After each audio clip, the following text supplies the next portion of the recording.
Hello बच्चों, change in profit sharing ratio पर है हम। और इसमें हमने सारी एडजस्टमेंट सीख ली हैं, जैसे गेनिंग सेक्रीफाइसिंग कैलकुलेट करना, गुडविल का ट्रीटमेंट करना, एसेट और लायबिलिटीज़ का रीवैल्यूएशन करना, रिजर्व्स का ट्रीटमेंट, जो भी प्रॉफिट एंड लॉस है बैलेंस शीट में उनका ट्रीटमेंट, ये सब हम सीख चुके हैं। आज हम करेंगे एक कंप्लीट क्वेश्चन, एक फुल फ्लैश क्वेश्चन जिसमें ये सारी चीज़ें आपकी कवर हो जाएंगी। तो ये कंप्लीट क्वेश्चन कैसे किया जाता है ये देख लेते हैं हम। टीएस ग्रेवाल का क्वेश्चन है, क्वेश्चन नंबर 26, जिसमें हमें ये बैलेंस शीट गिवन है, प्रॉफिट शेयरिंग रेशियो है 3:2:1 और बैलेंस शीट में हमें ये एसेट आइटम दिए हुए हैं, ये क्रेडिटर्स दिए हुए हैं और क्वेश्चन में दिया हुआ है कि A, B and C decided to share profits equally. पहले इनकी प्रॉफिट शेयरिंग रेशियो ये है, अब ये कहते हैं कि हम बराबर बराबर करना चाहते हैं।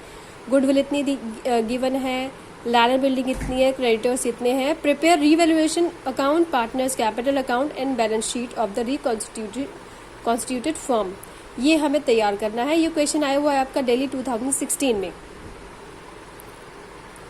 ये 3 अकाउंट हमें बनाने हैं, revaluation account, partners capital account और रिकॉन्स्टिट्यूटेड बैलेंस शीट।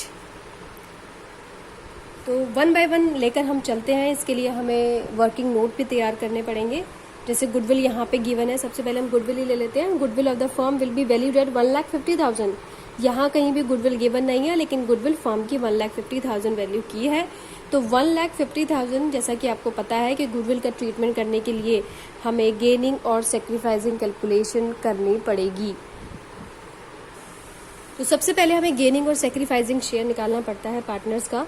जैसे यहाँ पे 3 पार्टनर है हमारे पास, A, B और C। सबसे पहले इनकी जो रेशो थी, इनकी जो स्टार्टिंग की जो रेशो थी, ओल्ड प्रॉफिट शेयरिंग रेशो, वो 3/6 है, इसकी है 2/6 और ये है 1/6। अब हो गई है इक्वली, यानी कि अब हो गई है 1/3, 1/3 और 1/3। तो यहाँ से हम निकाल लेंगे इनका गेनिंग सेक्रीफाइसिंग शेयर। तो ये कैलकुलेशन करने के बाद ये पॉजिटिव में आ रहा है, मीन्स इसने सेक्रीफाइस किया है। ये नेगेटिव में आ रहा है, इस मीन्स इसने गेन किया है। नेगेटिव में क्यों आ रहा है? नेगेटिव में इसलिए आ रहा है क्योंकि पहले शेयर कम था, अब शेयर ज़्यादा है। तो जो ज़्यादा वाला शेयर है वो बढ़ा हुआ है और बढ़ी हुई चीज़ हमेशा किस में होगी? जब हम माइनस करेंगे तो नेगेटिव में होगी। अब इससे हम गुडविल का ट्रीटमेंट करेंगे। गुडविल लेंगे 1,50,000 जो हमें गिवन है। तो इसके इसमें ये गेन कर रहा है, सेक्रीफाइस कर रहा है, इसका कैपिटल अकाउंट डेबिट होगा। तो capital account debit to A's capital account, C's capital account to A's capital, ठीक है। और यहाँ पे हमें 1.5 लाख गिवन है, तो 1.5 लाख का हमें कितना लेना पड़ेगा? 1/6 लेना पड़ेगा और 1/6 आपका आएगा 25,000। इस केस में बी ने कुछ भी उसके शेयर पे कोई फर्क नहीं पड़ा है, जितना पहले था उतना अब है, ठीक है। तो ये पहली कैलकुलेशन है हमारी, जिसमें हमने गुडविल का ट्रीटमेंट किया है गेनिंग सेक्रीफाइसिंग निकाल के। ओके, नेक्स्ट हमें कह रहा है land will be revalued 80,000 and building depreciated by 10%। अब ये किसका पार्ट है? लैंड और ये बिल्डिंग, ये हमारी एसेट का रीवैल्यूएशन का पार्ट है। इट मीन्स ये रीवैल्यूएशन अकाउंट में जाएगा, ठीक है। तो यहाँ पे देखिए आप, तो यहाँ पे अब जो हमने कैलकुलेशन की है, C's capital account debit to A's capital, इसको एक काम करते हैं, इसको अकाउंट में ट्रांसफर कर लेते हैं, जिससे कि हमारी ये एक एंट्री डन हो जाएगी। तो सीज कैपिटल अकाउंट, सी के कैपिटल अकाउंट में हम जाएंगे तो ये वाली एंट्री करनी पड़ेगी, टू एज कैपिटल। याद है ना लेजर पोस्टिंग कैसे होती है? तो यहाँ पे हमने क्या किया है, सी के कैपिटल अकाउंट में जाओगे तो 2 एज लिखना पड़ेगा और एज के अकाउंट में जाओगे तो सी कैपिटल लिखना पड़ेगा, क्योंकि ए को कौन दे रहा है? सी दे रहा है। तो ए के अकाउंट में सी दे रहा है तो 25,000, और कौन दे रहा है? ए को सी दे रहा है, तो 25,000 इसके अकाउंट से डेबिट किया और यहाँ पे हमने एक एक अकाउंट को क्रेडिट किया। आई बात समझ में? ये काम खत्म हो गया कैपिटल का। अच्छा, अब आ जाओ, land and building valued 80,000, land will be revalued. तो लैंड हमारी है कितनी? 50,000। अब हमारी हो गई है 80,000, तो ये हमारी तो बढ़ गई है ना। तो बाय लैंड कितने अमाउंट से बढ़ गई है? ये बढ़ गई है हमारी 30,000 से। ओके, नेक्स्ट हमें कह रहा है building will be depreciated by 6%। Building हमारा है कितना? बिलिंग है हमारी 50,000, तो 50,000 का 6% आपको निकालना है, और ये हमारा इतना बढ़ गया तो सीधा का सीधा 6% इसका निकाल दो आप। डेप्रिसिएटेड हुआ है तो टू बिल्डिंग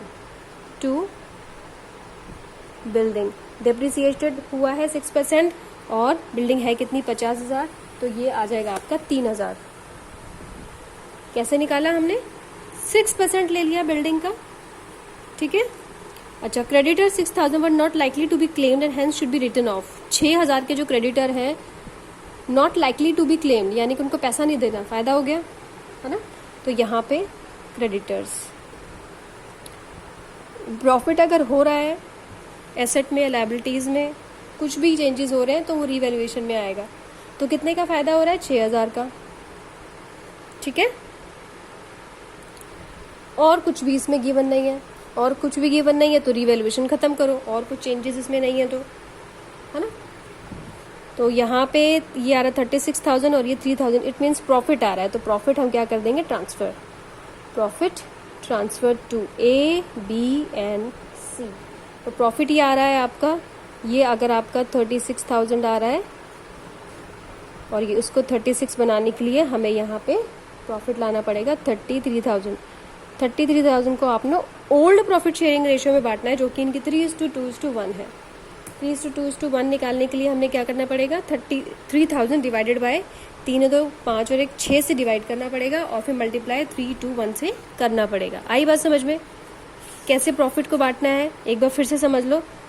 प्रॉफिट डिस्ट्रीब्यूशन का नोट भी बना सकते हैं हम। प्रॉफिट डिस्ट्रीब्यूशन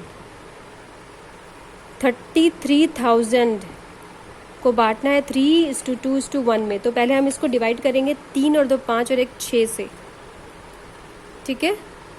तो इसको देखो ऐसे निकालते हैं, 33,000 डिवाइड बाय 6 किया, 6 कहाँ से आया? 3 और 2 5 और 1 ये 6, 5,500 को 3 से मल्टीप्लाई, फिर 2 से मल्टीप्लाई, फिर 1 से मल्टीप्लाई। ये करने के बाद हमारा ये आ रहा है 16,500, 11,000 और 5500। तो यहाँ पे लिख दोगे आप 16,500, 11,000, ठीक है, और 5,500।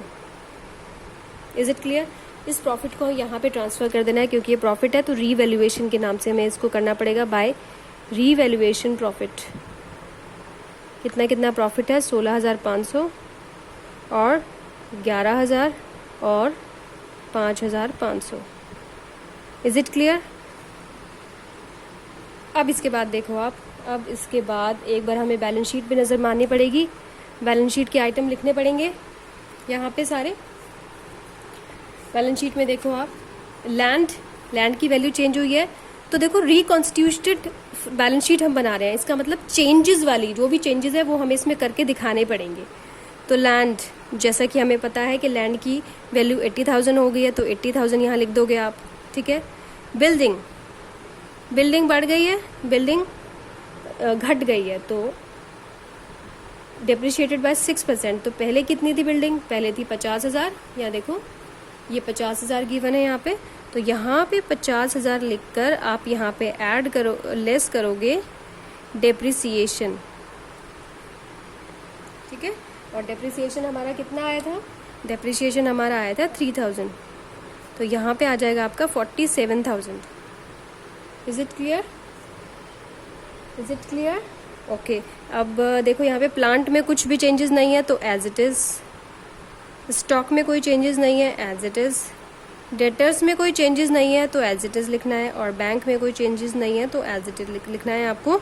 और ये हमारा सारे जो आइटम है वो है, ये आ गया आपका 1 2 3 4, ये है आपका 1 लाख, ये है आपका 40,000, ये है आपका 30,000 और ये है आपका 5,000। अब एसेट साइड के आइटम सारे फिनिश हो गए हैं। अब हम लायबिलिटी साइड आ जाते हैं। लायबिलिटी साइड में क्रेडिटर्स गिवन है। अब क्रेडिटर्स का आप ये देखो, क्रेडिटर्स में आ रहा था कि भाई 6,000 क्रेडिटर को हमें पेमेंट नहीं करी, यानी कि हमारे क्रेडिटर क्या हो गए? कम हो गए। तो यहाँ पे आपको क्रेडिटर कम करके दिखाने हैं। हमारे कितने थे क्रेडिटर? 50,000। 50,000 में से लेस करना है हमें क्रेडिटर। कितने लेस करने हैं हमें क्रेडिटर्स? 6,000।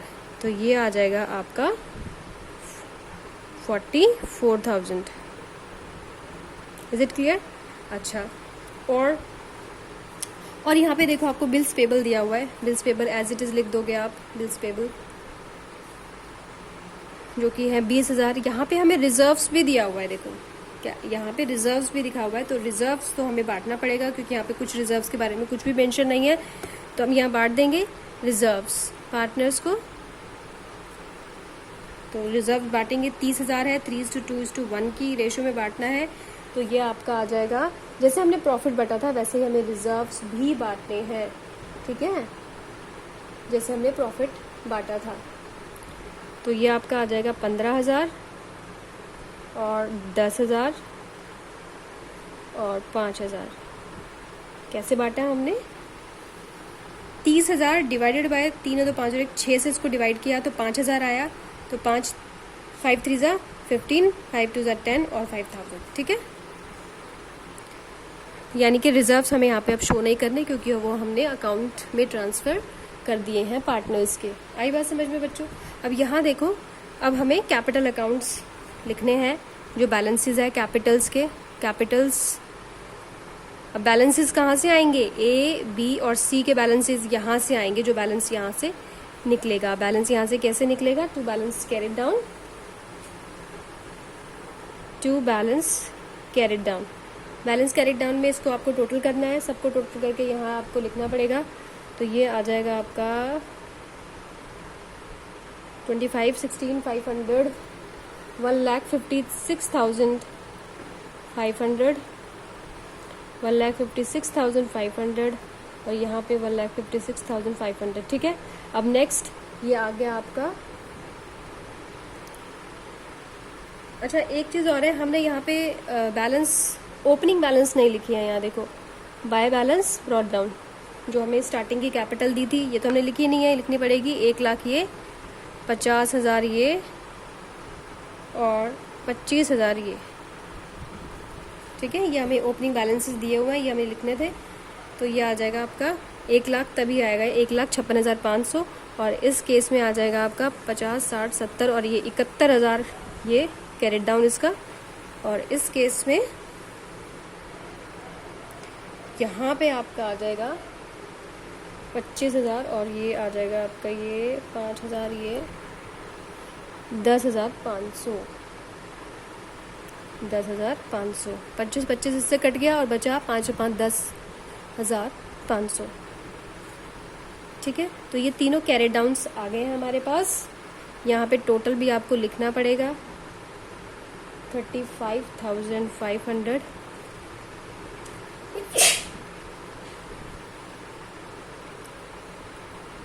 71,000। ये हमें सिर्फ टोटलिंग कर रहे हैं हम यहाँ पे और कुछ नहीं, जस्ट टोटलिंग कर रहे हैं हम यहाँ पे, ठीक है। अब इसी बैलेंसेस को आपको यहाँ पे लिख देना है। 1,56,500, 1,56,500, 71,000 और 10,500, ठीक है। इन सबको हम टोटल करेंगे। अब यहाँ पे इसको हमने टोटल किया है, टोटल करने पर दोनों का बैलेंस ठीक आ रहा है, एसेट और लायबिलिटीज़ बराबर है हमारे। 3,02,000, यहाँ पे भी 3,02,000। इट मीन्स हमारा क्वेश्चन एकदम ठीक है, परफेक्ट है और एकदम करेक्ट है। यहाँ पे हम आंसर से भी टैली कर सकते हैं, एकदम करेक्ट आया है। तो आई बात समझ में बेटो? रीवैल्यूएशन पार्टनर्स कैपिटल का और रिकॉन्स्टिट्यूटेड बैलेंस शीट हमने यहाँ पे बनाई, एकदम कंप्लीट फुल फ्लैश ये आपका क्वेश्चन है। इससे रिलेटेड 2-4 क्वेश्चन आप करेंगे तो आपको और अच्छे से क्लियर हो जाएगा। जितनी भी इलस्ट्रेशन है इससे रिलेटेड वो आप करना और आपको और अच्छे से क्लियर कॉन्सेप्ट हो जाएगा। ओके, थैंक यू बच्चों, थैंक यू वेरी मच।